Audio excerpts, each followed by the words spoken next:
Indian cinema చరిత్రని మార్చేసిన ఒకే ఒక director Rajamouli. Telugu సినిమాని ప్రపంచ స్థాయికి చేసిన బాహుబలి సిరీస్ గురించి ఎవరికి తెలియదు చెప్పండి. ఇప్పుడు ఆ రెండు భాగాలను కలిపి ఒకే ఒక సినిమాగా బాహుబలి ది ఎపిక్ పేరుతో మళ్ళీ థియేటర్లోకి వచ్చేసింది. మరి ఆడియన్స్ రియాక్షన్ ఏంటంటే కొత్త సినిమా చూస్తున్నట్టే ఎంజాయ్ చేస్తున్నారు. అడ్వాన్స్ బుకింగ్ చేస్తుంటే మళ్ళీ బాక్స్ ఆఫీస్ ని షేక్ చేయడం ఖాయం. నిజం చెప్పాలంటే బాహుబలి సినిమాని పాన్ ఇండియా కాన్సెప్ట్ కి పునాది వేసింది. 2 పార్ట్స్ గా కథ చెప్పడం అనే ట్రెండ్ ను మొదటిసారి చూపించింది జక్కన్నే.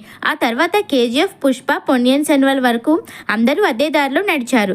ప్రశాంత్ నీల్ యష్తో చేసిన కేజీఎఫ్ 2 భాగాలు, సుకుమార్, అల్లు అర్జున్ కాంబినేషన్లో వచ్చిన పుష్ప సిరీస్ ఇవన్నీ బాహుబలి ప్రేరణతో వచ్చాయంటూ నెటిజన్లు చెప్తున్నారు.